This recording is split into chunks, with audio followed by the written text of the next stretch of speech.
महाभारत के प्रथम खंड में आदि पर्व के 65वें अध्याय में मरीचि आदि महर्षियों तथा अदिति आदि दक्ष कन्याओं के वंश का विवरण। वैशंपायन जी कहते हैं, राजन, देवताओं सहित इंद्र ने भगवान विष्णु के साथ स्वर्ग एवं वैकुंठ से पृथ्वी पर अंशतः अवतार ग्रहण करने के संबंध में कुछ सलाह की।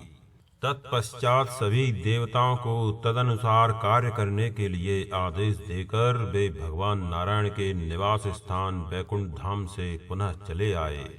तब देवता लोग संपूर्ण लोकों के हित तथा राक्षसों के विनाश के लिए स्वर्ग से पृथ्वी पर आकर क्रमशः अवतीर्ण होने लगे। नृप श्रेष्ठ, वे देवगण अपनी इच्छा के अनुसार ब्रह्म ऋषियों अथवा राजऋषियों के वंश में उत्पन्न हुए। वे दानव, राक्षस, दुष्ट, गंधर्व, सर्प तथा अन्यान्य मनुष्य भक्षी जीवों का बारंबार संहार करने लगे। भरत श्रेष्ठ, वे बचपन में भी इतने बलवान थे कि दानव, राक्षस, गंधर्व तथा सर्प उनका बाल बांका तक नहीं कर पाते थे। जन्मेजय बोले, भगवान, मैं देवता, दानव समुदाय, गंधर्व, अप्सरा, मनुष्य, यक्ष, राक्षस तथा संपूर्ण प्राणियों की उत्पत्ति यथार्थ रूप से सुनना चाहता हूँ। आप कृपा करके आरंभ से ही इन सब की उत्पत्ति का यथावत वर्णन कीजिए। वैशंपायन जी ने कहा, अच्छा, मैं स्वयंभू भगवान ब्रह्मा एवं नारायण को नमस्कार करके तुमसे देवता आदि संपूर्ण लोगों की उत्पत्ति और नाश का यथावत वर्णन करता हूँ। ब्रह्मा जी के मानस पुत्र 6 महर्षि विख्यात हैं, मरीचि, अत्रि, अंगिरा, पुलस्त्य, पुलह और क्रतु। मरीचि के पुत्र कश्यप थे और कश्यप से ही ये समस्त प्रजाएं उत्पन्न हुई हैं। ब्रह्मा जी के एक पुत्र दक्ष भी हैं। प्रजापति दक्ष के परम सौभाग्यशालिनी 13 कन्याएं थीं। नर श्रेष्ठ, उनके नाम इस प्रकार हैं, अदिति, दिति, दनु, काला, दनायु, सिंहका, क्रोधा, प्राधा, विश्वा, बिंता, कपिला, मुनि और कद्रु। भारत, ये सभी दक्ष की कन्याएं हैं। इनके बल पराक्रम संपन्न पुत्र पौत्रों की संख्या अनंत है। अदिति के पुत्र 12 आदित्य हुए हैं जो लोकेश्वर हैं। भरतवंशी नरेश उन सब के नाम तुम्हें बता रहा हूँ।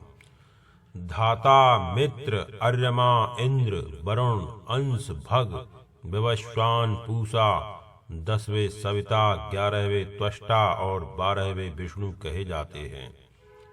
इन सब आदित्यों में विष्णु छोटे हैं, किंतु गुणों में वे सबसे बढ़कर हैं। दिति का एक ही पुत्र हिरण्यकश्यपु अपने नाम से विख्यात हुआ। उस महामना दैत्य के 5 पुत्र थे।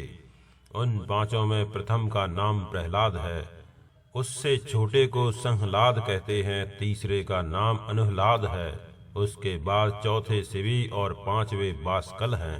भारत, प्रहलाद के 3 पुत्र हुए हैं जो सर्वत्र विख्यात हैं। उनके नाम ये हैं, विरोचन, कुंभ और निकुंभ। विरोचन के एक ही पुत्र हुआ जो महाप्रतापी बलि के नाम से प्रसिद्ध है। बलि का विश्वविख्यात पुत्र बाण नामक महान असुर है, जिसे सब लोग भगवान शंकर के पार्षद श्रीमान महाकाल के नाम से जानते हैं। भारत, दनु के 34 पुत्र हुए हैं जो सर्वत्र विख्यात हैं। उनमें महायशस्वी राजा विप्रचिक्ति सबसे बड़ा था। उसके बाद संबर, नमुचि, पुलोमा, असिलोमा, केसी, दुर्जय, अयहशिरा, अश्वशिरा, पराक्रमी, अश्वशंकु, गगनमूर्धा, वेगवान, केतुमान, स्वरभानु, अश्वपति, बृहस्पर्वा, अजक, अश्वग्रीव, सूक्ष्म, महाबली, तुहुंड, इशुपाद, एक चक्र, विरूपाक्ष, हर, अहर, निचंद्र, निकुंभ, कुपट, कपट, सरभ, सलभ, सूर्य और चंद्रमा हैं। ये दनु के वंश में विख्यात दानव बताए गए हैं। देवताओं में जो सूर्य और चंद्रमा माने गए हैं वे दूसरे हैं, और प्रधान दानवों में सूर्य तथा चंद्रमा दूसरे हैं। महाराज, ये विख्यात दानव वंश कहे गए हैं जो बड़े धैर्यवान और महाबलवान हुए हैं। धनु के पुत्रों में निम्नांकित दानवों के 10 कुल बहुत प्रसिद्ध हैं। एकाक्ष, वीर मृतपा, प्रलंब, नरक, वातापी, शत्रु, तपन, महान असुर, सठ, गविष्ट, बनायु तथा दानव, दीर्घजिह्व, भारत, इन सब के पुत्र पौत्र असंख्य बताए गए हैं। सिंह का ने राहु नामक पुत्र को उत्पन्न किया, जो चंद्रमा और सूर्य का मान वर्धन करने वाला है। इसके सिवा सुचंद्र, चंद्रहर्ता तथा चंद्र प्रवर्धन को भी उसी ने जन्म दिया है। क्रूरा, क्रोधा के क्रूर स्वभाव वाले असंख्य पुत्र पौत्र उत्पन्न हुए। शत्रुओं का नाश करने वाला क्रूर कर्मा क्रोधवश नामक गण भी क्रूरा की ही संतान है। धनायु के असुरों में श्रेष्ठ 4 पुत्र हुए हैं, विक्षर, बल, वीर और महान असुर वृत्र। काला के विख्यात पुत्र अस्त्र शस्त्रों का प्रहार करने में कुशल और साक्षात काल के समान भयंकर थे। दानवों में उनकी बड़ी ख्याति थी। वे महान पराक्रमी और शत्रुओं को संताप देने वाले थे। उनके नाम इस प्रकार हैं: विनाशन, क्रोध, क्रोधहंता तथा क्रोध शत्रु। काल के नाम से विख्यात दूसरे दूसरे असुर भी काला के ही पुत्र थे। असुरों के उपाध्याय, अध्यापक एवं पुरोहित शुक्राचार्य महर्षि भृगु के पुत्र थे। उन्हें उसना भी कहते हैं। उसना के 4 पुत्र हुए, जो असुरों के पुरोहित थे। इनके अतिरिक्त त्वष्टाधर तथा अत्रि के 2 पुत्र और हुए, जो रौद्र कर्म करने और कराने वाले थे। उसना के सभी पुत्र सूर्य के समान तेजस्वी तथा ब्रह्मलोक को ही परम आश्रय मानने वाले थे। राजन, मैंने पुराण में जैसा सुन रखा है, उसके अनुसार तुमसे यह वेगशाली असुरों और देवताओं के वंश की उत्पत्ति का वृतांत बताया है। महिपाल, इनकी जो संतानें हैं, उन सब की पूर्ण रूप से गणना नहीं की जा सकती, क्योंकि वे सब अनंत गुणे हैं। तार्क्ष्य, अरिष्टनेमि, गरुण, अरुण, आरुणि तथा वारुणी ये बिंता के पुत्र कहे गए हैं।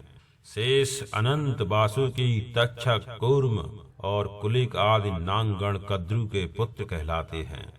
राजन, भीमसेन, उग्रसेन, सुपर्ण, वरुण, गौपति, धृतराष्ट्र, सातवें, सूर्यवर्चा, सत्यवाक, अर्कपर्ण, विख्यात प्रयूत, भीम, सर्वज्ञ और जितेंद्रिय, चित्ररथ, सालसिरा, 14वें पर्जन्य, 15वें कली और 16वें नारद, ये सब देव गंधर्व जाति वाले 16 पुत्र उन्हीं के गर्भ से उत्पन्न कहे गए हैं। भारत, इसके अतिरिक्त अन्य बहुत से वंशों की उत्पत्ति का वर्णन करता हूँ। प्राधा नाम वाली दक्ष कन्या ने अनवधा, मनु, वंशा, असुरा, मार्गण, प्रिया, अरूपा, सुभगा और भासी इन कन्याओं को उत्पन्न किया।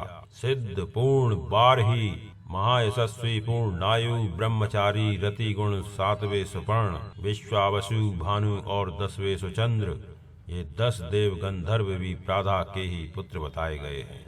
इनके सिवा महाभागा देवी प्राधा ने पहले देवर्षि कश्यप के समागम से इन प्रसिद्ध अप्सराओं के शुभ लक्षण वाले समुदाय को उत्पन्न किया था। उनके नाम ये हैं: अलम्बुसा, मिश्रकेशी, विद्युत्पर्णा, तिलोत्तमा, अरुणा, रक्षिता, रंभा, मनोरमा, केशिनी, सुबाहु, सुरता, सुरजा और सुप्रिया। अति बाहु, सुप्रसिद्ध हाहा और हुहु तथा तुम्बुरु, ये 4 श्रेष्ठ गंधर्व भी प्राधा के ही पुत्र माने गए हैं। अमृत, ब्राह्मण, गौएं, गंधर्व तथा अप्सराएं, ये सब पुराण में कपिला की संतानें बताई गई है। राजन, इस प्रकार मैंने तुम्हें संपूर्ण भूतों की उत्पत्ति का वृतांत बताया है। इसी तरह गंधर्वों, अप्सराओं, नागों, सुपर्णों, रुद्रों, मरुद्गणों, गौओं तथा श्री संपन्न पुण्यकर्मा ब्राह्मणों के जन्म की कथा भी भली भांति कही है। यह प्रसंग आयु देने वाला, पुण्यमय, प्रशंसनीय तथा सुनने में सुखद है। मनुष्य को चाहिए कि वह दोष दृष्टि न रखकर सदा इसे सुने और सुनावे। जो ब्राह्मण और देवताओं के समीप महात्माओं की इस वंशावली का नियम पूर्वक पाठ करता है, वह प्रचुर संतान, संपत्ति और यश प्राप्त करता है तथा मृत्यु के पश्चात उत्तम गति को पाता है। इस प्रकार श्री महाभारत आदि पर्व के अंतर्गत संभव पर्व में आदित्यादि वंश कथन विषयक 65वां अध्याय संपूर्ण हुआ।